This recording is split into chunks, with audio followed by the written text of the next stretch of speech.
The क्वालिफाइलो में मैं सभी का स्वागत करता हूं दोस्तों। आशा करता हूं आप लोग स्वस्थ होंगे और अच्छे होंगे। आरटीआई के माध्यम से काफी लोग सूचना प्राप्त करना चाहते हैं, प्रथम अपील में जाते हैं, सेकंड अपील में जाते हैं, अपनी पैरवी स्वयं करते हैं। लेकिन काफी लोगों के हेजिटेशन ही होता है, हम अपना आरटीआई के माध्यम से हम जो सूचना प्राप्त करना चाहते हैं, ये हमें उसका कोई जवाब नहीं मिला हो, या वो हम उस जो सूचना उन्हें में दी गई है उससे हम सहमत नहीं हो, तो काफी लोग प्रथम अपील में जाते हैं।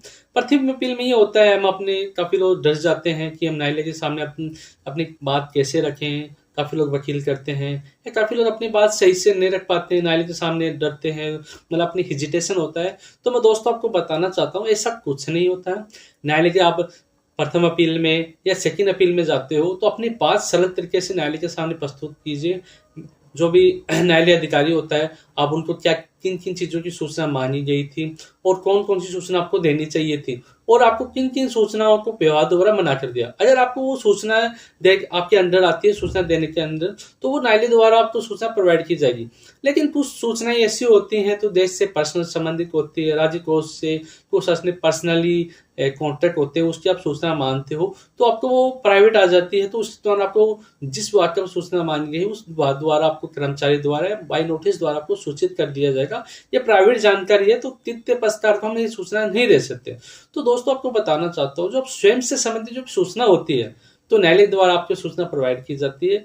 लेकिन आप अपनी बात सरल तरीके से रखिए, किसी प्रकार की हेजिटेशन नहीं होनी चाहिए। जैसे मैं काफ़ी बार स्टेट कमीशन में जाता हूँ राजस्थान में, तो वहाँ पर काफ़ी बुजुर्ग भी आते हैं, काफ़ी सीनियर भी आते हैं, साथ साथ में काफ़ी गवर्नमेंट कर्मचारी होते हैं जो अपनी पैरवी करने के लिए आते हैं। तो मैंने उनसे डिस्कस करता हूँ कि आप आते हो सर, आपको क्या क्या फील होता है। वो उन्होंने बताते हैं कि हमें काफ़ी जो उनको हेजिटेशन होती है, काफ़ी लोग डरे होते हैं, लेकिन काफ़ी ऑफिसर होते हैं अपनी बात सही से रखते हैं। काफ़ी लोग आम इंसान भी आते हैं जो अपनी बात अच्छे तरीके से रखते हैं।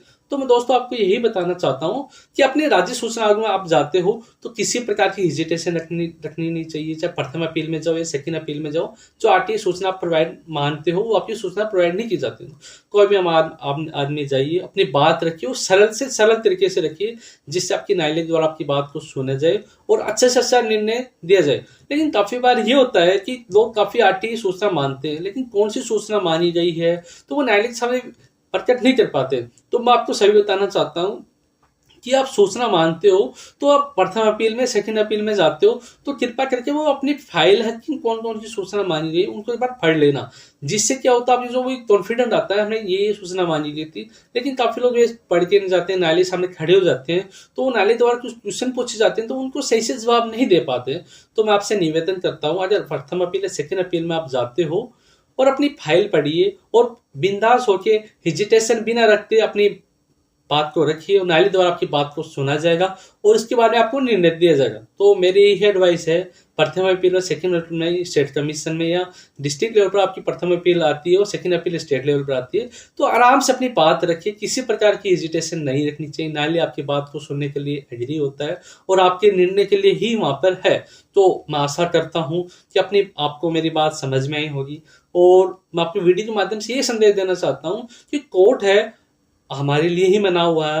अपनी बात न्यायालय अपनी बात रखिए आराम से, किसी प्रकार से न्यायालय में जाने से डरने की कोई जरूरत नहीं है।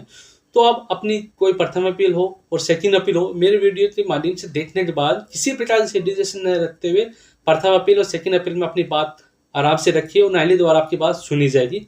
और आपको मेरा वीडियो अच्छा लगे तो लाइक कीजिए, सब्सक्राइब कीजिए। जय श्री राम।